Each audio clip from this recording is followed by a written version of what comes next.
yo soy un emprendedor pura sangre y me salió es. ahí, en ese momento. Mi sueño es ayudar a 1.000.000 de emprendedores a facturar $1.000.000. Los resultados que tú tienes como emprendedor son simplemente un reflejo de la persona en la que tú te estás convirtiendo.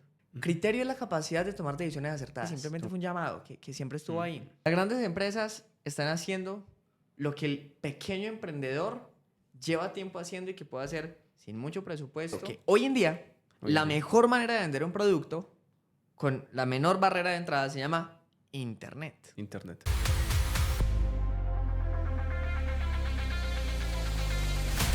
Yo soy un emprendedor pura sangre y me salió es. ahí, en ese momento, no me preguntes por qué.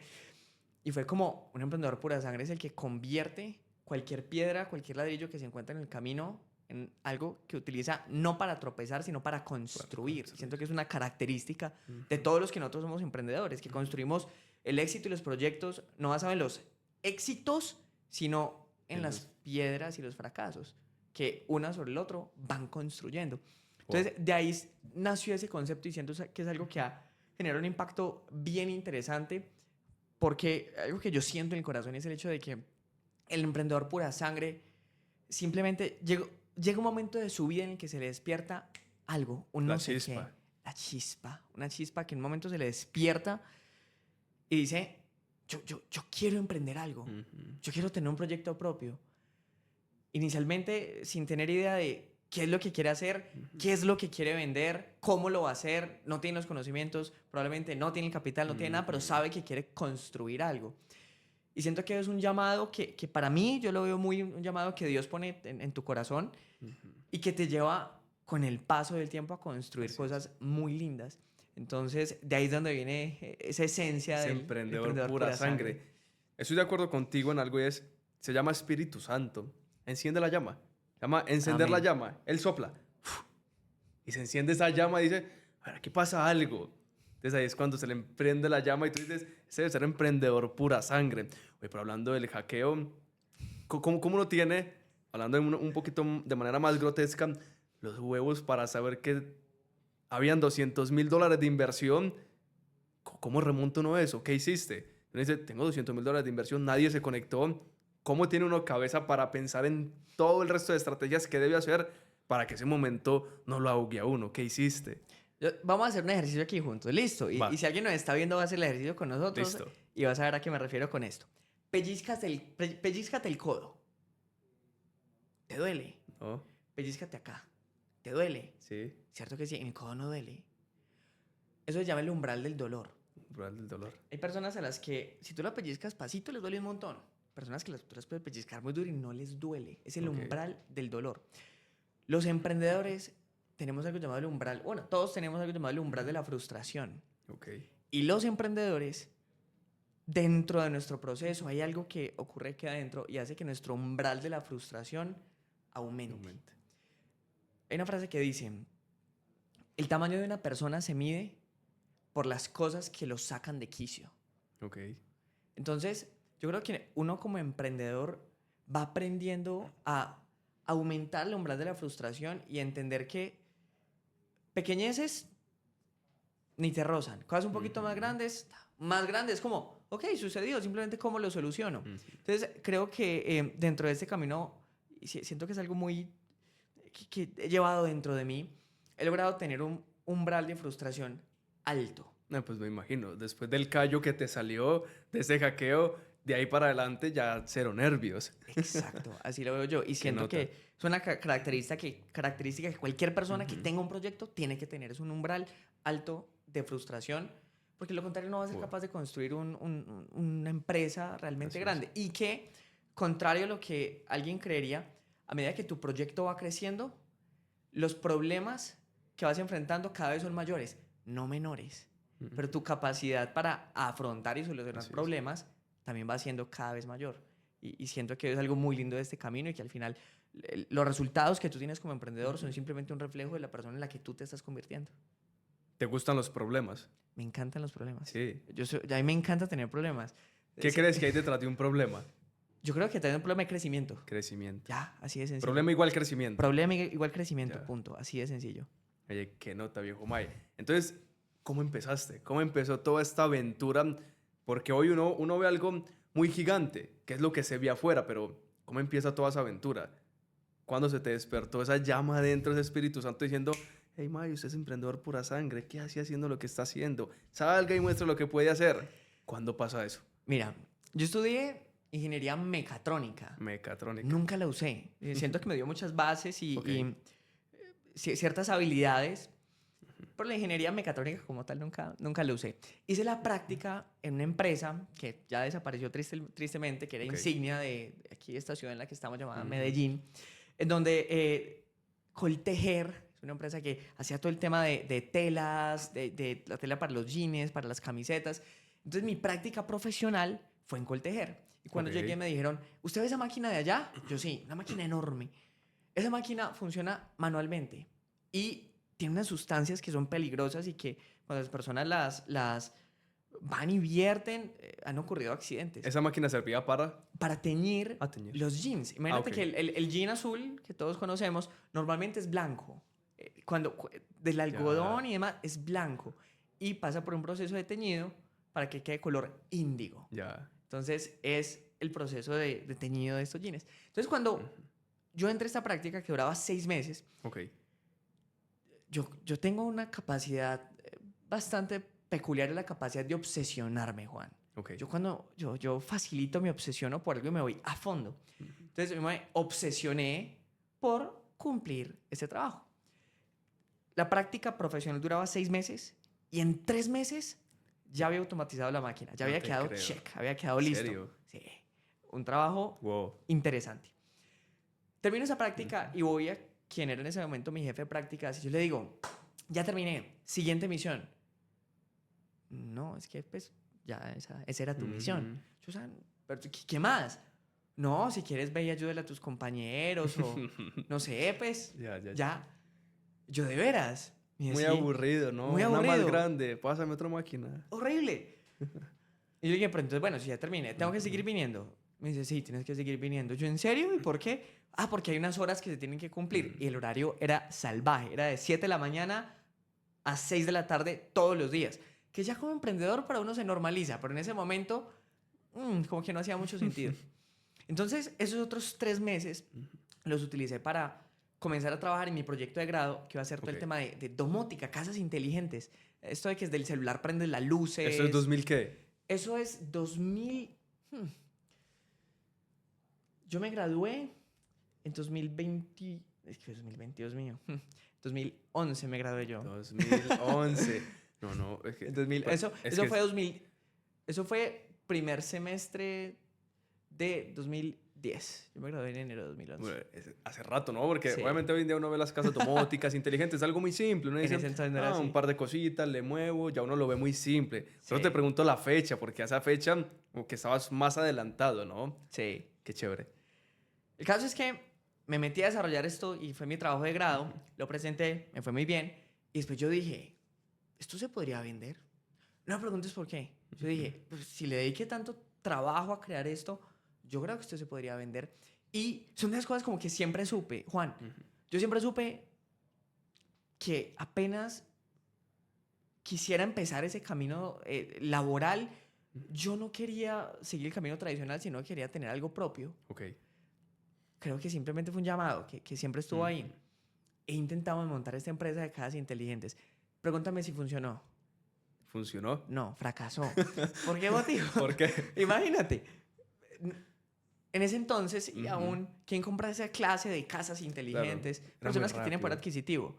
Imagínate una persona que tiene poder adquisitivo a un par de chicos recién graduados de una universidad Complicado. que ellos mismos desarrollaron todo eso y en su casa preciosa van a permitir montar una cosa experimental. Difícilmente, no funcionó. Intentamos un tema de unas pantallas que importábamos de China que permitían hacer hologramas con un proyector, como con un video beam, para hacer publicidad exterior. Fracasó. Tampoco. Tampoco. Yo creo que cuando eso no estaba tan de moda, ahorita la publicidad de hologramas está muy en tendencia. Sí. En ese momento no. Imagínate, eso fue hace... 10 estamos hablando años, de más o menos. más, 13 años. 13 años. Claro. Hace 13 años. Y ya estábamos intentando promover algo de ese estilo. No funcionó. Creo que probablemente nos adelantamos mucho al tiempo. Es como si no sé, hace 10 años hubieran intentado sacar estas gafas que Las sacó Apple, Oculus las Oculus, como que no era el momento, el no buen era el timing momento. en el No era el mercado. momento. Y después de mucho probar, llegamos a que lo que mejor funcionaba, porque en ese entonces, yo creo, Juan, que todo emprendedor en un momento simplemente quiere lanzar algo como que funcione, como que le traiga ventas en una primera etapa. Y llegamos a que lo que funcionaba eran luces, iluminación LED. Y dicen que la suerte es cuando se encuentran, ¿qué? La oportunidad y la preparación. Ok. Entonces, suerte es cuando se encuentra la oportunidad y la preparación. Eso es suerte, no más. Qué La nota de oportunidad y la frase. preparación, porque te llega la oportunidad y no estás preparado, no No hace tuviste sentido. suerte. Entonces, Exacto. ahí te llegó ¿qué? Me llegó, Ahí tenías la preparación. De pronto la oportunidad no era el momento. ¿cuál fue la oportunidad que sí se nos dio? Justo el mundo estaba en una transición entre los sistemas de iluminación tradicionales, que eran estas luces que calentaban un montón, esos Ok. bombillos. ¿Te acuerdas de los tubos que había en las oficinas que eran Sí, de sí, neón y así titilaban? es. Justo el mundo estaba en esa Sí, era transición. esa lámpara que de hecho tenía 2 tubos. Sí, Ok. esa. Y justo llegó el momento en el que empezamos a importar, que eso es otra historia bien interesante, luces desde China de buena calidad para vender iluminación LED. Y justo llegó un momento en el mundo en el que empezaron a seguir regulaciones, No te creo. empezaron a promover en todas partes el uso de iluminación LED. Ujú, Y nosotros estábamos preparados. claro. Entonces, siendo recién graduados, pasamos de un año a vender en pesos 200 millones de pesos al año siguiente vender 2.000 millones de No, pesos. no, es que es como si tú, para poner en contexto, como si te dicen, ok, por algo, tú dices, voy a traer 3 contenedores de tapabocas y al siguiente mes hay pandemia. Igualito te pasó. Tal cual. Traes lo que estabas importando de luces y al siguiente mes regulaciones. Hay que hacerlo las empresas para poder cumplir con todas sus regulaciones. No, que nota. Exacto. Entonces Claro, fue un y andabas crecimiento preparado. muy interesante. Ok, En esta empresa llamada Dumalux trabajé un buen Dumalux. tiempo en modo comercial. Yo era el comercial de la Ujú. empresa. Y no creas que siempre fui bueno en el tema de ventas. Yo creo que en el proceso del emprendedor uno va desarrollando muchas habilidades. ok. Mi primera llamada de ventas fue horrible. Horrible. Entonces, ¿La recuerdas? Claro, ¿Recuerdas claro que que la recuerdo. le estabas vendiendo luces? Vendiendo luces. Ok. Y esa llamada, porque empezamos a querer llamar a empresas, digamos, grandes a ver si querían vender este tipo, instalar este tipo de productos en sus oficinas, en sus espacios. Y esas llamadas de ventas eran re difíciles. Y eso que habían sido ellos los que nos habían buscado a nosotros. Y te voy a decir por qué. Porque desde ese entonces nosotros montamos una paginita muy sencilla y en algún momento yo dije, en Google se pueden hacer anuncios. ¿Y si hacemos anuncios en Google? Y en ese entonces, de hecho, era más fácil que ahora. La herramienta no tenía el nivel Llegaste a hacer tú mismo anuncios en Google. Claro. Qué nota. Hacer anuncios en Google que iban a una Ok. paginita y nos escribían. Y nos empezaron a escribir muchas empresas grandes, distribuidores de diferentes tamaños, diciendo, hey, queremos sus productos. Y aún así yo iba simplemente a ellos escriban por un formulario. Yo solamente para hacer esa llamada escribía, no sé, Colgate, Palmolive, cualquier empresa.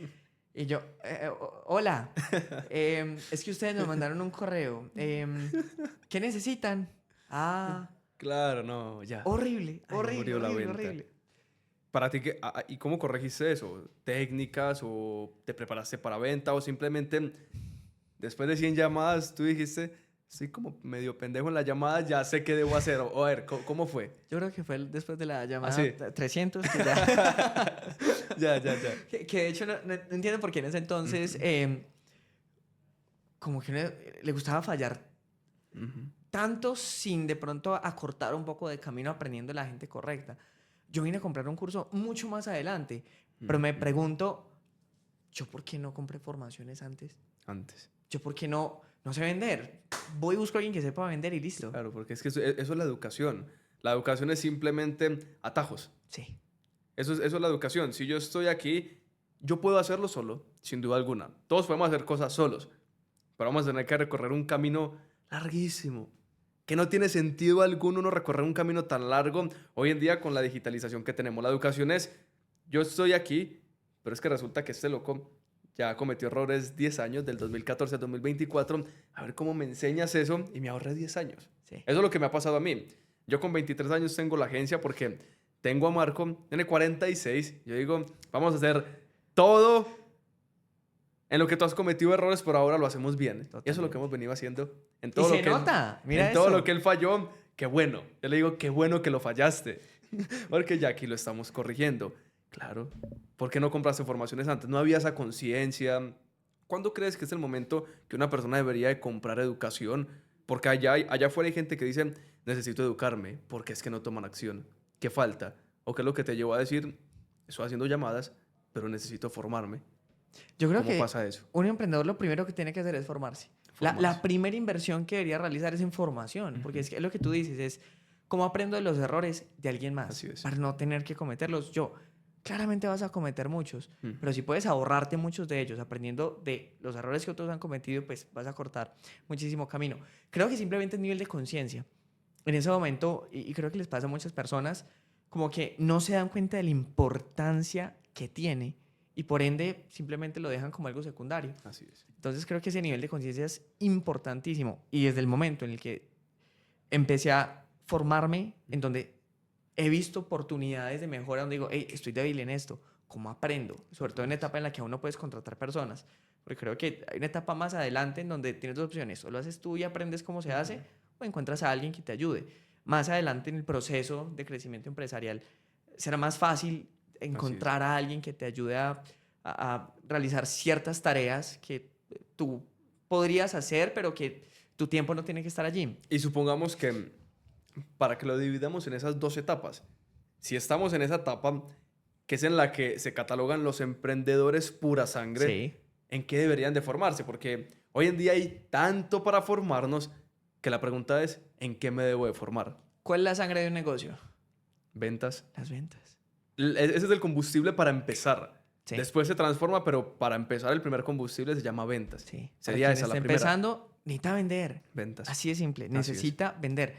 Tú puedes tener el mejor producto del mundo, pero si no sabes cómo llevar ese producto a los ojos de las personas para que ellos puedan ver el valor de ese producto, pues nadie te lo va a comprar. Así es. Yo como que, ¿sabes qué me mueve mucho? Y porque me gusta formar a estos emprendedores pura sangre en tantas habilidades relacionadas con el marketing. Porque digo, en la historia de la humanidad, ¿tú sabes cuántas buenas ideas que podrían haber transformado el mundo para bien nunca lo hicieron? Nunca salieron. Porque esa persona no supo cómo llevar ese producto o ese servicio a la vida de A las los ojos personas. de las personas. Como que pensar eso me vuelve loco. Y siento que tengo esa responsabilidad. Siempre hemos escuchado la historia de la persona que dice, yo he escuchado un montón, es que antes de que saliera Uber yo quería hacer algo similar. Es que Rappi, yo pensé hacer eso antes de Rappi. Pero claro, nunca tuvieron esta habilidad de decir, ¿cómo se la muestro al mundo? ¿Cómo la vendo? Entonces, lo primero sería ventas. Ventas. ¿Y hay algo más?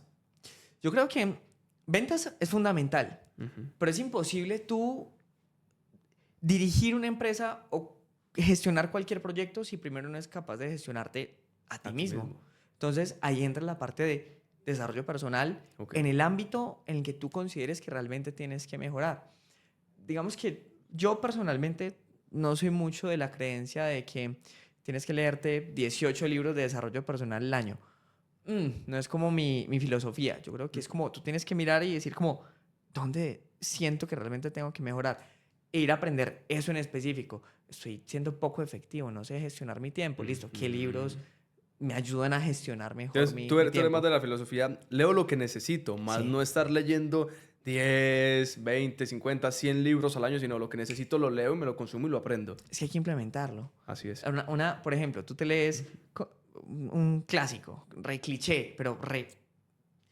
¿Cómo hacer amigos e influir sobre las personas? Dale Carnegie, así es. Ya. Tú te lees ese libro y solamente aplicar ese libro de la manera que está ahí te puede costar años. Años. Hacerlo bien. Entonces, te lees ese libro y después el año te lees otros 10.